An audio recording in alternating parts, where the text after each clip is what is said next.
رسول اللہ وسلم علیکہ یا حبیب اللہ۔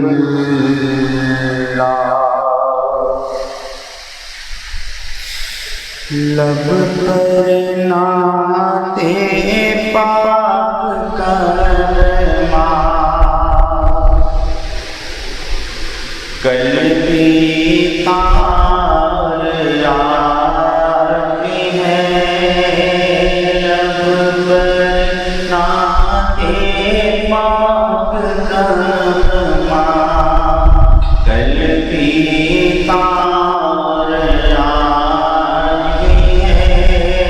لب پر نعت پاک کلمات، قلبی تار آتی ہے۔ میرے نبی سے میرا رشتہ قلبی تھا اور آج بھی ہے۔ میرے نبی سے میرا رشتہ قلبی تھا اور آج بھی ہے۔ بس کیسے ہو سکتا ہے جس کو نے بلند کیا، بس وہ کیسے ہو سکتا ہے حق نے جس کو بلند کیا۔ دونوں جہاں میں ان کا چرچا قلبی تھا اور آج بھی ہے۔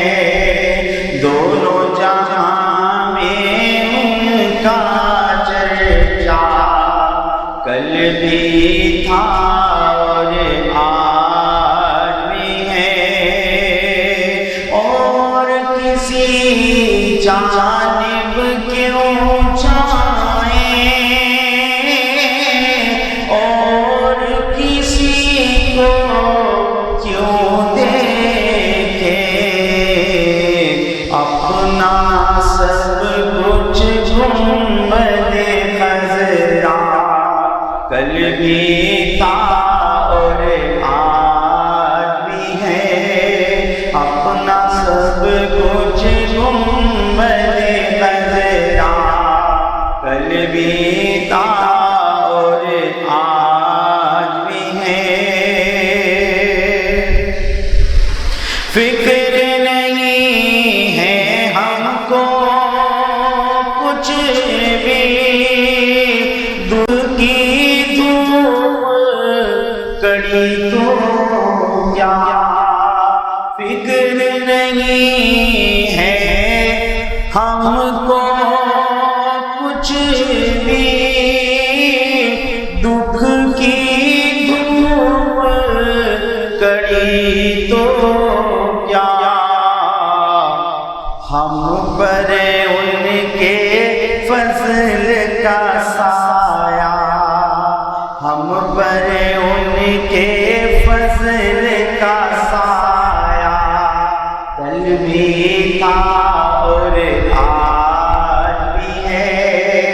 ہم پر ان کے فضل کا سایہ قلبی تھا اور آج بھی ہے۔ بتلا دو گستاخ نبی کو غیرت مسلم زندہ ہے۔ بتلا دو گستاخ نبی کو غیرت مسلم زندہ ہے۔ اپنے نبی پر مر مٹنے جذبہ کل بھی تھا اور آج بھی ہے، ان پر مٹنے کا جذبہ کل بھی تھا اور آج بھی ہے۔ انشاءاللہ العزیز 12 ستمبر کو قائد اعظم سے لے کر بس سینٹر تک مسلمانوں کا ایک جنگ غفیر لانگ مارچ کی طرح نکلے گا۔ ہم ہر حامی رسول کے حامی ہیں، ہم کسی کی بھی بے ادبی برداشت نہیں کریں گے۔ ہر کوئی ان کی گستاخی، کوئی ان کی بے ادبی کرے گا، عزت ناموس اور عزت صحابہ کے لیے ہم اپنے گھر آل اولاد جان کی بازی دینے کے لیے دھڑے ہی کریں گے انشاءاللہ۔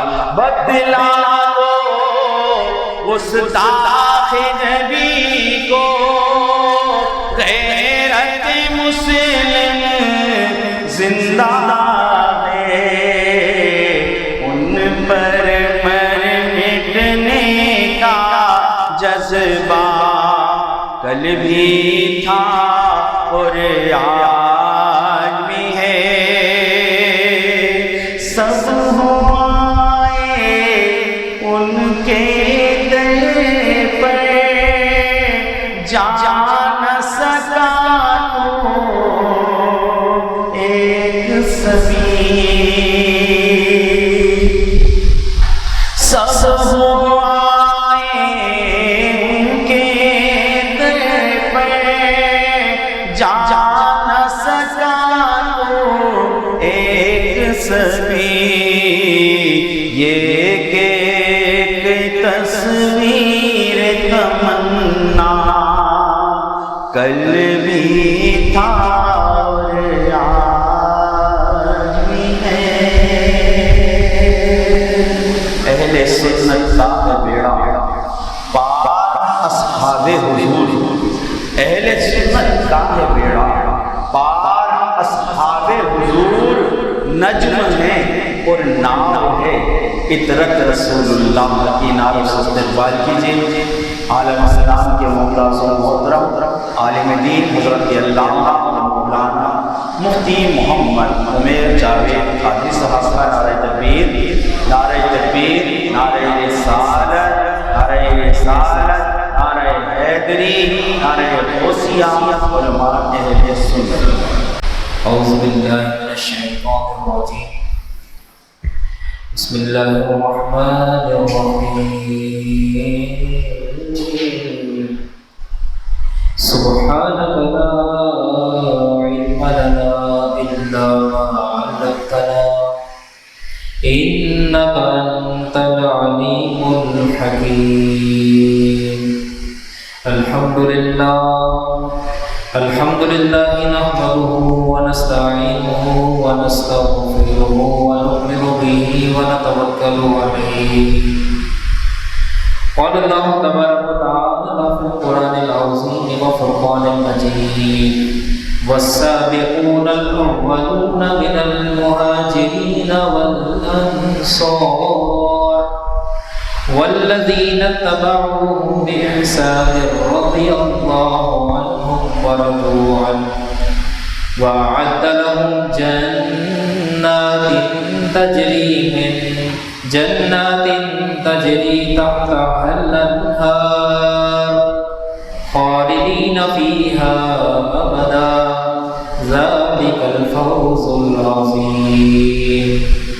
وقال الله تبارك وتعالى في القرآن العظيم وفي شأن نبيه الكريم، إن الله وملائكته يصلون على النبي يا أيها الذين آمنوا صلوا عليه وسلموا تسليما۔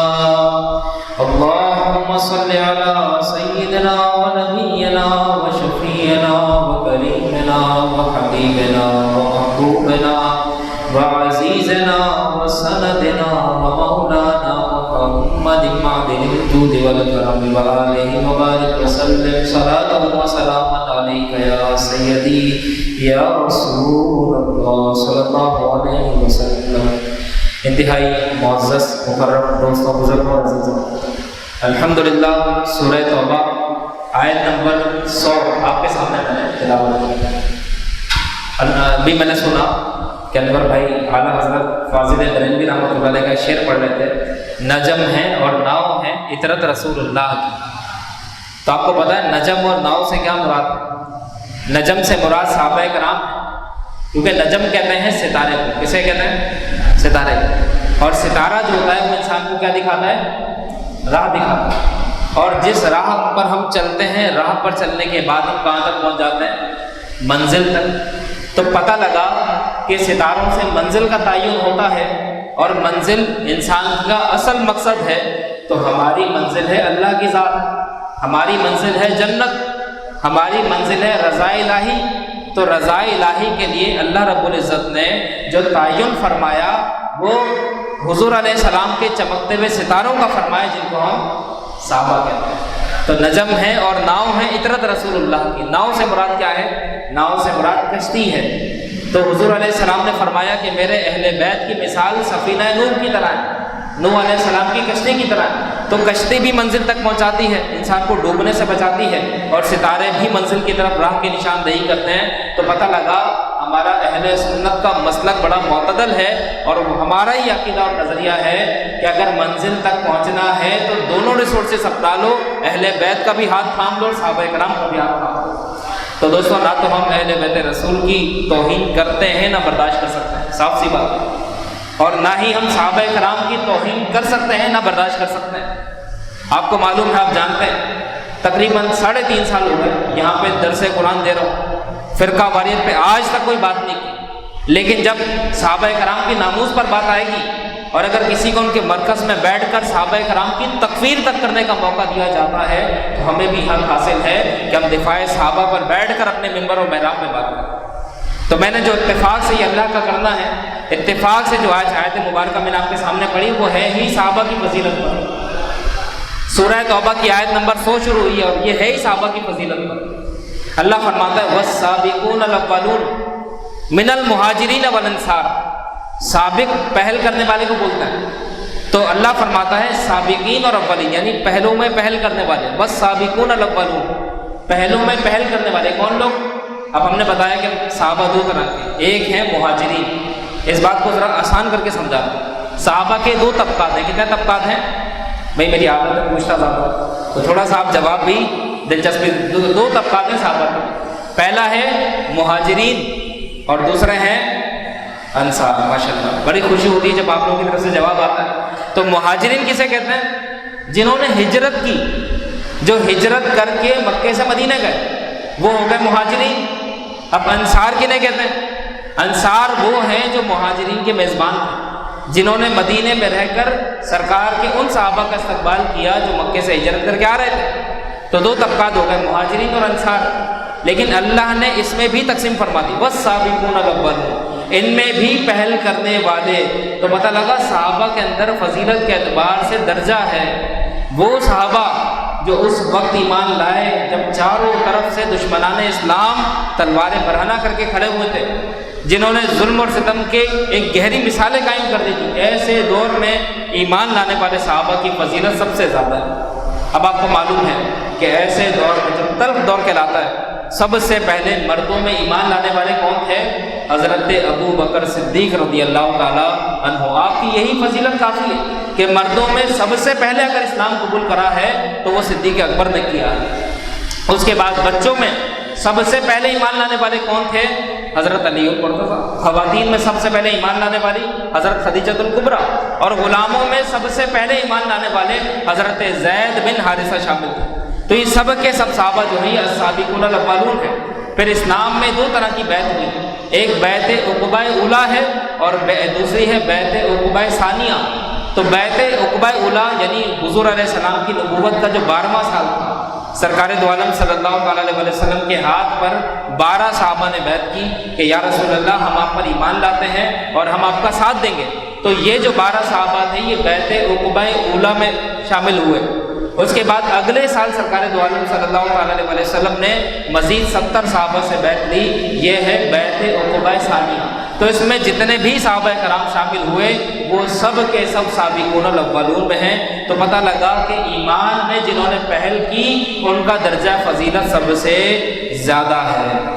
اب دیکھیں اس آیت کا میں ترجمہ کر رہا ہوں. اللہ فرماتا ہے والسابقون الاولون من المہاجرین والانصار، اور بے شک مہاجرین اور انصار میں سے سابقین اور اولین. اللہ فرماتا ہے والذین تبعوہم باحسان، اور دوسرے وہ جو بھلائی کے ساتھ ان کی پیروی کرنے والے ہیں. مفسرین فرماتے ہیں یہاں پر لفظ آیا والذین تبعوہم، یعنی جو صحابہ کی پیروی کرنے والے ہیں، جو صحابہ کے فالوورز ہیں، جو صحابہ کا اتباع کرنے والے ہیں. تو یہاں مفسرین فرماتے ہیں یہاں پر ہے تابعی کی فضیلت. کس کی فضیلت ہے؟ تابعی. تو اب دو ٹرمس آ گئی، ایک ہے صحابی کی ٹرم اور دوسری ہے تابعی کی ٹرم. صحابی کا مطلب یہ ہے وہ خوش نصیب، وہ سعادت مند شخص جس نے بحالت ایمان نبی کریم صلی اللہ تعالیٰ علیہ وسلم کے رخ انور کی زیارت کی. اس کا مطلب حضور کی زیارت کی فضیلت ہے کہ حضور کو ایمان کی حالت میں دیکھنے والا کیا بن جاتا ہے؟ صحابی بن جاتا ہے. اب صحابی کی فضیلت ایک مثال سے سمجھیں. بھائی میرا ایک بہت اچھا دوست ہے، کبھی میری اس سے ملاقات نہیں ہوئی، میرا اس سے کبھی رابطہ نہیں ہوا، لیکن میں اس سے بڑی محبت کرتا ہوں، اس کی بڑی عزت کرتا ہوں، بڑا احترام کرتا ہوں، اس کے دیدار کو ترستا ہوں، لیکن میں نے اسے آج تک نہیں دیکھا. بس میری طلب ہے کاش کسی طرح وہ میری آنکھوں میں سما جائے، کسی طرح میری نظروں کے سامنے آ جائے. میری خواہش ہے، تمنا ہے، اٹس مائی وش کہ میری خواہش ہے وہ میرے سامنے آ جائے، لیکن میں اسے دیکھ نہیں پا رہا. لاکھوں جتن کر رہا ہوں، ملنے کی ہزاروں کوششیں کر رہا ہوں، ہر ریسورس اپنا رہا ہوں، لیکن میں اپنے عزیز اپنے دوست سے ملاقات نہیں کر پا رہا کیونکہ وہ میلوں کے فاصلے پر ہے. اس تک رسائی میرے بس کی بات نہیں ہے. لیکن اس کے شہر سے کوئی شخص میرے پاس آ جاتا ہے. بات سمجھ رہے ہیں؟ اس کے شہر سے کوئی شخص میرے پاس آ جاتا ہے جس نے اسے دیکھا بھی ہو، اس کو سنا بھی ہو، اس کی صحبت میں بھی رہا ہو، اس کے ساتھ بیٹھ کے کھایا بھی ہو، مصیبتوں میں اس کا ساتھ بھی دیا ہو. تو اگرچہ میرا وہ دوست جس کو میں نے آج تک نہیں دیکھا، جس کو دیکھنے کے لیے میں ترس رہا تھا، تڑپ رہا تھا، بے چین تھا، بے قرار تھا، میں نے اسے نہیں دیکھا، لیکن اسی کے شہر کا ایک مکین میرے پاس آ جاتا ہے جو اس کی صحبت میں بھی رہا، اس کی خدمت میں بھی رہا، اس کی خدمت گاری بھی کی، اس کی مدد بھی کی، اس کا ہر طریقے سے ساتھ دیا. تو بتائیں میں نے تو اپنے اس دوست کو نہیں دیکھا، لیکن یہ شخص جس نے میرے دوست کو دیکھا ہے، اس کی خدمت بھی کی، اس کا مقام اور مرتبہ میری نگاہوں میں کیا ہوگا؟ تو دوستو آپ مجھے بتائیں کہ کیا آپ نبی کریم صلی اللہ تعالیٰ علیہ وسلم کو دیکھنا نہیں چاہتے؟ کیا حضور کی زیارت کی تمنا آپ میں نہیں ہے؟ یقیناً ہے. تو ہم تو حضور کی زیارت نہ کر سکے کیونکہ زمانوں کا فرق ہے، لیکن وہ خوش نصیب کہ جن کے بارے میں ہم نے سنا کہ جنہوں نے ہر پل، ہر آن، ہر لمحہ، ہر گھڑی نبی کریم صلی اللہ تعالیٰ علیہ وسلم کا ساتھ دیا ہو، جنہوں نے حضور کی خاطر تپتی ریت میں زخم کھائے ہوں، جن پر اگر بڑے بڑے پتھر بھی رکھ دیے گئے ہوں تو انہوں نے کہا ہو یا احد یا احد، جنہوں نے حضور کے کہنے پر اپنے شہر چھوڑ دیے ہوں، جنہوں نے حضور کے کہنے پر اپنے گھر بار چھوڑ دیے ہوں، اپنی اولاد کو چھوڑ دیا ہو، اپنی جان، مال، تن، من، دھن سب قربان کر دیا حضور کے کہنے پر، وہ خوش نصیب جن کی ساری تمنا یہ رہی کہ بس ایک دفعہ وہ مرکز حسن، وہ مرکز تجلی نبی کریم صلی اللہ تعالیٰ علیہ وسلم میری آنکھوں کے سامنے آ جائیں، اور انہوں نے اپنی آنکھوں سے جی بھر کے زیارت کے جام بھی پیے ہوں. تو ایسے خوش نصیبوں کو اگر کوئی شخص ہمارے سامنے کہتا ہے کہ ان پر لعنت ہو، ان پر برا ہو، اللہ ان پر عذاب دے، تو بتائیں کیا ہم اس بات کو برداشت کر لیں گے؟ نہیں، کیونکہ ہمارے نزدیک صحابی کی عظمت کے لیے صرف اتنا کافی ہے کہ انہوں نے رسول اللہ کو دیکھا. درجہ صحابیت کے لیے اتنا کافی ہے کہ انہوں نے رسول اللہ کو دیکھا، انہوں نے حضور کا دیدار کیا. اب رہ گئے بعد کے معاملات، تو ہم بعد کے معاملات پہ بات نہیں کرتے کیونکہ بات یہی ختم ہو گئی کہ حضور نے فرما دیا کہ میرے تمام صحابہ عادل ہیں. ان کے بارے میں زبان استعمال کرنے سے پہلے ایک دفعہ سوچ لینا کہ کس کے بارے میں بات کر رہا ہوں. اس میں نبی کریم صلی اللہ علیہ وسلم کی واضح احادیث ہیں. تو دوستو صحابہ کرام کی فضیلت قرآن سے ثابت ہے. تو مہاجرین بھی صحابہ ہیں، انصار بھی صحابہ ہیں، اور ان میں طبقہ بندی ہو گئی. جو سب سے پہلے ایمان لانے والے ہیں وہ سب سے زیادہ بافضیلت ہیں، جو بعد میں لانے والے ہیں وہ بھی بافضیلت ہیں، لیکن دائرہ صحابیت سے کوئی بھی باہر نہیں ہے. چاہے حضرت ابو سفیان ہو، چاہے حضرت امیر معاویہ ہو، درجہ صحابیت سے کوئی بھی باہر نہیں ہے. اب دیکھیں چند احادیث میں آپ کی خدمت میں پیش کرتا ہوں کہ نبی کریم صلی اللہ تعالیٰ علیہ وسلم نے صحابہ کے بارے میں کیا ارشاد فرمایا. نبی کریم صلی اللہ تعالیٰ علیہ وسلم ارشاد فرماتے ہیں کہ حضرت عبداللہ بن مغفل اس حدیث کے راوی ہیں، فرماتے ہیں کہ حضور صلی اللہ تعالیٰ علیہ وسلم نے ارشاد فرمایا کہ میرے صحابہ کے بارے میں اللہ سے ڈرو. کتنا پرومیننٹ جملہ ہے، میرے صحابہ کے بارے میں اللہ سے ڈرو. کیا مطلب اس کا؟ بھائی ہم کہتے ہیں نا، ہم کسی کو وارن کرتے ہیں کہ بھائی میرا بچہ ہے، اس کے بارے میں کہنے سے پہلے سوچ لینا. میری اولاد ہے، اس کے بارے میں بات کرنے سے ڈرنا. میرا سگا رشتہ ہے، اس کے بارے میں کچھ کہنے سے پہلے 100 دفعہ سوچ لینا. تو میں آپ کو کیا کہنا چاہتا ہوں؟ میں آپ کو کہنا یہ چاہتا ہوں کہ میں اس سے بڑی محبت کرتا ہوں، خبردار اس کو کہنے سے پہلے سوچ لینا، ڈر لینا، اس کو ایسا کچھ نہ کہنا. تو میرے نبی نے فرمایا کہ میرے صحابہ کے بارے میں اللہ سے ڈرو. تو پتہ یہ لگا کہ فرمان رسول کا مطلب یہ ہے کہ اے لوگوں، صحابہ کرام کے بارے میں کچھ کہنے سے پہلے سوچ لینا، کچھ کرنے سے پہلے سوچ لینا، ان کے بارے میں کوئی آئیڈیالوجی، کوئی سوچ اور فکر قائم کرنے سے پہلے سوچ لینا، ان پر زبان درازی کرنے سے پہلے سوچ لینا، کیونکہ کہو گے تم انہیں، تکلیف مجھے ہوگی. تکلیف کسے ہوگی؟ مجھے ہوگی. اس کے بعد دیکھیں حدیث کا اگلا حصہ. نبی کریم صلی اللہ تعالیٰ علیہ وسلم نے فرمایا کہ میرے صحابہ کے بارے میں اللہ سے ڈرو، اللہ سے ڈرو. 2 دفعہ حضور نے بات ارشاد فرمائی، 2 مرتبہ. اس کا مطلب ایک جملہ جب 2 دفعہ کہا جاتا ہے تو اس میں تاکید کا پہلو ہوتا ہے کہ میں تاکیداً کہہ رہا ہوں کہ اللہ سے ڈرو. پھر حضور نے فرمایا کہ میرے بعد انہیں نشانہ نہ بنانا، میرے بعد انہیں نشانہ نہ بنانا، چاہے تنہائی ہو چاہے مجلس ہو، نشانہ نہ بنانا. نشانہ بنانے کا مطلب یہ کہ ان پہ لعنت ملامت نہیں کرنا. اب اگر کوئی بد نصیب، کوئی بدبخت اگر اپنے جلوسوں میں یہ بات کہے کہ ان پر لعنت ہو تو اس کا مطلب وہ خود لعنتی ہے. آگے میری بات سنیں. فرمایا کیونکہ حضور فرماتے ہیں کہ میرے بعد انہیں نشانہ نہ بنانا، کیونکہ جس نے ان سے محبت کی تو اس نے میری محبت کی وجہ سے ان سے محبت کی. حضور کو اپنی محبت کا کتنا پاس ہے کہ جو صحابہ سے محبت کرتے ہیں وہ میری محبت کی وجہ سے کرتے ہیں. پھر حضور نے فرمایا کہ جس نے ان سے بغض رکھا. اب یہ جملہ بھی سن لیں. کیا فرمایا حضور نے؟ جس نے ان سے، صحابہ سے بغض رکھا. تو حضور فرماتے ہیں کہ اس نے میرے بغض کی وجہ سے اس سے بغض رکھا. کیونکہ حضور نے وجہ بتا دی، صحابی سے بغض ہے تو اس کا یہ مطلب کس سے بغض ہے؟ نبی کریم سے بغض ہے. یہ حضور نے اصل ریئلٹی بتا دی کہ اصل میں بغض کس سے؟ اللہ کے نبی سے. کیوں بھائی اللہ کے نبی سے بغض کس بات سے؟ بغض اس بات سے کہ حضور نے اپنے صحابہ کو اتنی فضیلت کیوں دی، حضور نے صحابہ کے بارے میں اتنے فضائل کیوں بیان فرمائے. بھائی ہم تو صحابہ سے نفرت کرتے ہیں، ہم تو ان کی بات کا پاس نہیں رکھتے، لیکن یہاں تو حضور کبھی انہیں اپنا انجم قرار دے دیتے ہیں، ستارہ قرار دے دیتے ہیں، کبھی راہ ہدایت تک پہنچنے کا ذریعہ قرار دے دیتے ہیں، کبھی یہ فرما دیتے ہیں کہ میرے تمام صحابہ عادل ہیں. اصل بات یہ ہے کہ ان کو صحابہ کرام سے بغض نہیں ہے، بلکہ نبی کریم صلی اللہ تعالیٰ علیہ وسلم سے بغض اور عداوت ہے. اس کے بعد میرے نبی صلی اللہ تعالیٰ علیہ وسلم فرماتے ہیں، ابھی حدیث مکمل نہیں ہوئی، حضور نے فرمایا کہ جس نے صحابہ سے بغض رکھا اس نے میرے بغض کی وجہ سے ان سے بغض رکھا، اور جس نے انہیں ستایا. یہ بھی سن لیں. دیکھیں زندگی میں ستانا اور ہے. اب میں بڑی گہری بات کرنے جا رہا ہوں، اس بات کو ذرا سمجھیے گا. بھئی ایک شخص ہے آپ کو زندگی میں ستا دیتا ہے، ہو سکتا ہے کہ آپ اسے معاف کر دیں، ٹھیک ہے، ایسا دشمن برا نہیں جو زندگی میں ستائے، لیکن جو آپ کا ایسا دشمن ہو کہ اس کو پتہ ہے کہ آپ دنیا سے جا چکے، اب آپ قبر میں ہیں لیکن اس وقت بھی وہ آپ کو تکلیف دے رہا ہے، اس وقت بھی وہ آپ کو ستا رہا ہے، تو بتائیں زندگی میں ستانے والا برا ہے یا موت کے بعد بھی ستانے والا؟ موت کے بعد بھی تنگ کرنے والا زیادہ برا ہے. تو حضور نے فرمایا کہ جس نے انہیں ستایا، صحابہ کو ستایا، تو گویا کہ اس نے مجھے ستایا. حضور کی محبت ہے صحابہ سے. پھر حضور نے فرمایا کہ جس نے مجھے ستایا گویا کہ اس نے اللہ کو ایذا دی، اللہ کو تکلیف دی. اور یہ بات یاد رکھیں، اللہ کو کوئی تکلیف دے نہیں سکتا، کیونکہ اللہ کی ذات نفع سے پاک ہے، اللہ کی ذات نقصان سے پاک ہے. کوئی کتنی ہی کوشش کر لے اللہ کو کوئی فائدہ نہیں پہنچا سکتا، کیونکہ اللہ الصمد، اللہ بے نیاز ہے. اور کوئی جتنا ہی درشن کر لے اللہ کا کوئی نقصان نہیں کر سکتا، کیونکہ اللہ الصمد، اللہ بے نیاز ہے. لیکن اللہ کو، صحابہ کو برا کہنے سے اللہ کو ایذا پہنچتی ہے. یہ نبی کریم صلی اللہ تعالیٰ علیہ وسلم کی حدیث کے جملے ہیں. اس کے بعد حضور فرماتے ہیں کہ جس نے اللہ کو ایذا دی، کیا فرمایا حضور نے؟ جس نے صحابہ کو ستایا تو اس نے مجھے ستایا، اور جس نے مجھے ستایا اس نے اللہ کو ایذا دی.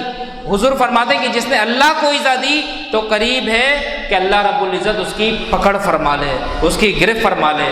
ان بطش ربک لشدید، اللہ کی پکڑ بہت سخت ہے. تو دوستو یہ نہ سمجھنا کہ جو صحابہ کو برا کہہ رہا ہے اس کی زبان کھینچی نہیں جا سکتی. ارے ہم کچھ نہیں کر سکتے تو اللہ کی لاٹھی بے آواز ہے. اللہ اس کو سبق سکھا سکتا ہے جو صحابہ کے اوپر بات کرتا ہے. اور کیا ضرورت ہے صحابہ پہ بات کرنے کی؟ کیا ضرورت ہے؟ کیا آپ کے لیے نبی کریم صلی اللہ تعالیٰ علیہ وسلم کا یہ فرمان کافی نہیں کہ میرے تمام صحابہ عادل ہیں، صحابہ کے بارے میں اللہ سے ڈرو؟ تو ہمیں صحابہ پر بات کرنے سے کیا فائدہ؟ اور پھر ایک اصول یاد رکھیں، ایک بڑی اچھی کہاوت ہے، کسی نے کہا ہے کہ چاند پر تھوکنے سے چاند کا کوئی نقصان، بھائی تھوک کہاں گرے گا؟ جس نے تھوکا نا اسی کا منہ سیراب ہو جائے گا، اسی کا منہ اور زیادہ پھٹکار زیادہ ہو جائے گا جو چاند پر تھوک۔ بھائی چاند تو اپنی آب و تاب کے ساتھ چمک رہا ہے، تو ایسے ہی آفتاب ہدایت پر صحابہ درخشاں ستارے بن کے چمک رہے ہیں، دمک رہے ہیں، اور ان کو نقصان پہنچانے والے سیاہ ہوتے جا رہے ہیں، کالے ہوتے جا رہے ہیں، اور انشاءاللہ وہ کالے ہی رہیں گے۔ صحابہ ہمیشہ چمکتے رہیں گے، کیونکہ صحابہ کا پلہ بڑا بھاری ہے۔ میرے نبی نے فرما دیا کہ صحابہ کے بارے میں اللہ سے ڈرو، اور قرآن تو اس سے بھی بڑی بات بولتا ہے۔ قرآن کہتا ہے رضی اللہ عنہم ورضوا عنہ۔ اب کون سی دلیل چاہیے؟ اتنی واضح بات اللہ نے فرما دی، رضی اللہ عنہم ورضوا عنہ، اس سے بڑی بات اور کیا ہوگی؟ اللہ فرماتا ہے کہ اللہ ان سے راضی اور وہ اللہ سے راضی، تو جو جس سے اللہ راضی آپ اس سے ناراض ہو تو اس سے ان کا کوئی نقصان ہونے والا نہیں ہے۔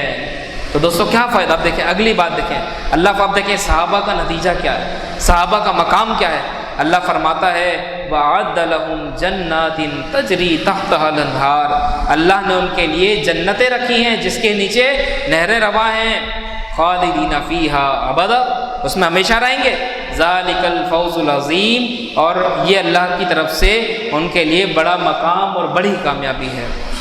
تو دوستو یہ ایک آیت مبارکہ میں نے آپ کے سامنے تلاوت کی، اور دیکھیں صحابہ کرام ہو یا اہل بیت ہو، ان کے آپس کے معاملات محبت والے بھی ہیں، پیار والے بھی ہیں، نفرت والے معاملات لوگوں کو گمراہ کرنے کے لیے بتائے جاتے ہیں اور غلط تشریح کی جاتی ہے۔ آئیے ہمارے پاس آئیے، ہم آپ کے سامنے اصل حقائق رکھیں گے کہ اہل بیت رسول میں اور صحابہ میں محبت کا کیسا اعلیٰ رشتہ تھا، صحابہ کرام اہل بیت نبوت کا کتنا ادب کرتے تھے، اور حضور کے اہل بیت صحابہ کا کتنا ادب کرتے تھے۔ اب آپ ایک مثال لے لیجئے، بھائی دیکھیں حضرت امام علی مقام، حضرت امام حسن کے دو بیٹے، ایک کا نام تھا ابو بکر اور ایک کا نام تھا عمر۔ کوئی اپنے دشمن کے نام پر اپنی اولادوں کا نام رکھے گا؟ تو محبت تھی تو نام رکھا نا۔ اسی طریقے سے حضرت علی کے تین بیٹوں کے نام میں آپ کو بتاتا ہوں۔ حضرت علی کے ایک بیٹے کا نام تھا ابو بکر، دوسرے بیٹے کا نام تھا عمر، اور تیسرے بیٹے کا نام تھا عثمان۔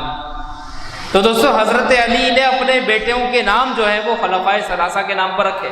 امام علی مقام امام حسن نے اپنے دو بیٹوں کے نام ابو بکر اور عمر کے نام پہ رکھے۔ اب آ جائیے ازواج النبی صلی اللہ علیہ وسلم پر، تو جتنے بھی 12 ائمہ کرام ہیں، چاہے امام زین العابدین ہوں، چاہے امام باقر ہوں، چاہے امام جعفر صادق ہوں، چاہے امام موسیٰ کاظم ہوں، چاہے حضرت امام حسن عسکری ہوں، جتنے بھی اماموں کا سلسلہ، 12 اماموں کا جو سلسلہ ہے، ہر ایک کی اولاد میں سے کسی نہ کسی کا نام عائشہ ضرور ہے۔ کیا نام ہے؟ عائشہ۔ ہر ایک نے اپنی بیٹی کا نام عائشہ ضرور رکھا۔ یہ قیامت تک لوگوں کے لیے پیغام ہے کہ دشمنان خدا کبھی یہ نہ سمجھنا کہ ہم میں اور ازواج مطہرات میں یا ہم میں اور صحابہ میں کوئی بغض رہا ہو، بلکہ ہم میں اور صحابہ میں بڑی محبت تھی اور بڑا پیار تھا۔ آپ کو نہیں معلوم حضرت عمر فاروق اعظم رضی اللہ تعالیٰ عنہ حسنین کریمین کو ڈبل وظیفہ دیتے تھے، ڈبل وظیفہ دیتے تھے۔ کیوں؟ کہ آپ سے کسی نے کہا کہ آپ ایسا کیوں کرتے ہیں؟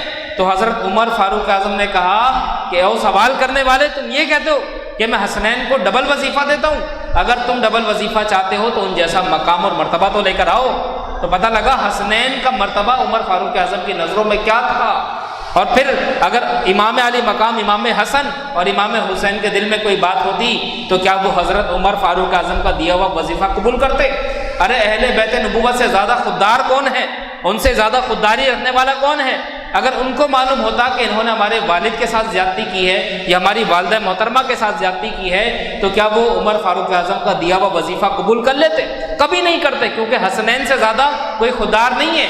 تو وظیفہ دینا یہ محبت کی دلیل، وظیفہ قبول کرنا یہ محبت کی دلیل۔ تو نقطہ اور رزلٹ یہ نکلا کہ صحابہ اہل بیت سے محبت کرتے ہیں، اہل بیت صحابہ سے محبت کرتے ہیں۔ تو دوستو الحمدللہ آپ سب صحابہ کرام سے محبت کرتے ہیں، الحمدللہ سب کرتے ہیں الحمدللہ۔ تو آئیے عظمت صحابہ کے نام پر 12 ستمبر کو ہفتے والے دن ایک عظیم و شان ریلی ہے، ہم سب اس میں نیت کرتے ہیں ضرور چلیں گے، کیونکہ اگر ہمارے گھر میں کوئی کچھ کہہ دے، اگر ہماری اولاد کو کوئی کچھ کہہ دے تو ہمیں برا لگتا ہے کہ بھائی کیسے کہا، ہمت کیسے ہوئی، میں اس کا جواب دوں گا۔ ہم اپنا سینہ تان کر، سینہ چوڑا کر کے کھڑے ہو جاتے ہیں، اپنے سارے کاموں کو ایک طرف کر دیتے ہیں کہ بھائی اب بات میرے گھر پہ آ گئی ہے، کام میرے سارے ایک طرف، اپنے گھر والوں کا دفاع کرنے کے لیے میں اکیلا آ گیا ہوں۔ تو بھائی صحابہ کرام بھی تو ہمارے دلوں میں بستے ہیں نا، ہمارے دلوں میں بستے ہیں کہ نہیں بستے؟ اب اگر ان پر کسی نے جسارت کرنے کی کوشش کی، ان پر کسی نے کھلے عام جو ہے لان تان کرنے کی کوشش کی، تو آپ بتائیں کہ اس کے خلاف کھڑا ہونا یہ ہماری اور آپ کی ذمہ داری نہیں ہے؟ ہم کھڑے ہوں گے اور ہم حکومت سے یہ مطالبہ بھی کرتے ہیں کہ جس نے ایسا کیا اسے لٹکاؤ پھانسی پر، کرو اس کے خلاف FIR درج کرنے سے کچھ نہیں ہوتا، اس کو لٹکاؤ، اس کو گرفتار کرو، اسے عبرت کا نشان بناؤ۔ کیوں بھائی اسلام آباد میں ایک شخص حضرت صدیق اکبر رضی اللہ تعالیٰ عنہ کی شان میں بکواس کرتا ہے، اور کلپس موجود ہیں، یہ میں نہیں کہہ رہا، میں نے خود سنا ہے، آپ نے بھی سنا ہوگا، کھلے عام وہ حضرت صدیق اکبر کی تکفیر کرتا ہے، اس کو ملک بدر کر دیا جاتا ہے، اس کے خلاف کوئی FIR نہیں ہے، وہ چلا جاتا ہے، یہاں سے فرار ہو جاتا ہے۔ اصل میں تو ایک کو بھی آپ پھانسی چلائیں گے تو سب کو سبق حاصل ہو جائے گا۔ پاکستان میں آئین پاکستان موجود ہے، یہ ہمارے آرٹیکلز میں موجود ہے، آئین پاکستان میں موجود ہے کہ جو مقدسات ہیں ان کے خلاف کوئی بات نہیں کرے گا۔ تو آج اس طبقے کی ہمت کیسے ہو گئی کہ وہ ہمارے مقدسات کے خلاف بات کر رہا ہے؟ کیوں بھائی؟ کہاں ہیں ہمارے قانونی ادارے؟ گرفت کریں، ان کی گرفتار کریں، ہم ان کا ساتھ دیں گے، ہم بتائیں گے کہ توہین یہاں سے ہوتی ہے، توہین اس جگہ سے ہوتی ہے، اشارتاً کنایتاً اس طرح بات کی جاتی ہے، ہم نشاندہی کریں گے، آئیے ہم سے پوچھیں۔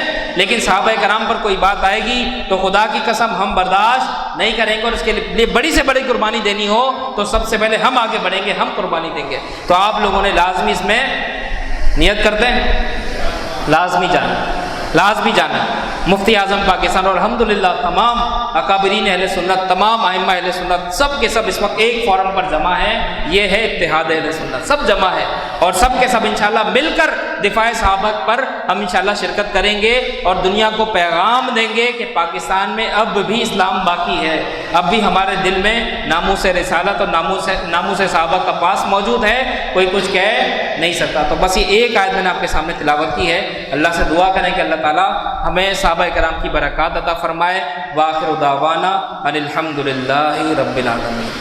لاکھوں سلام شمع بز میں ہدایت پہ، لاکھوں سلام جے سبحانی کڑی چمکا طیبہ کا چاند، اس دل افروز ساعت پہ لاکھوں سلام، مصطفیٰ جانے رحمت پہ لاکھوں سلام، شمع بز میں ہدایت پہ لاکھوں سلام، جس طرف اٹھ گئی دم میں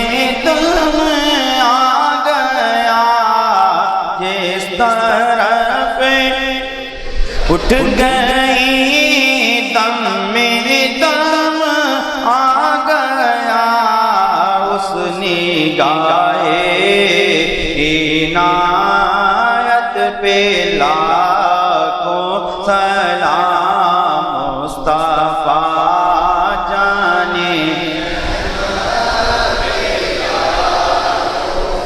وہ درسوں جن کو جنت کا مزدہ ملا، اس مبارک جماعت پہ لاکھوں سلام، یعنی اس افضل الخلق بعد رسول ثانی اسنین ہجرت پہ لاکھوں سلام، مصطفیٰ جانے وہ عمر جس کے آدھا پیش ہے دا سفر، اس خدا دوست حضرت پہ لاکھوں سلام، تے جو مانے نبی ہم زبان نبی جانے شان عدالت پہ لاکھوں سلام مصطفیٰ پہ لاکھوں سلام یعنی عثمان صاحب قمیص خدا حلۂ پوش شہادت پہ لاکھوں سلام مرتضیٰ شیر حق اشجع لاشو جی ساقی شیرور شربت پہ لاکھوں سلام مصطفیٰ جان احمد پہ لاکھوں سلام شمع بز میں ہدایت پہ لاکھوں سلام اور جتنے ہیں شہزادے اس شاہ کے اور جتنے ہیں شہزادے اس شاہ کے ان سب اہل مکانت پہ لاکھوں سلام مصطفیٰ جانے غوث اعظم امام تو جلوہ شان قدرت پہ لاکھوں سلام کاش محشر میں جب ان کی آمد نور ان کے شوبھے جے سب ان کی شوکت پہ لاکھوں سلام مجھ سے خدمت کی قدسی کہے رضا مصطفیٰ جانے رحمت پہ لاکھوں سلام شمع بز میں ہدایت پہ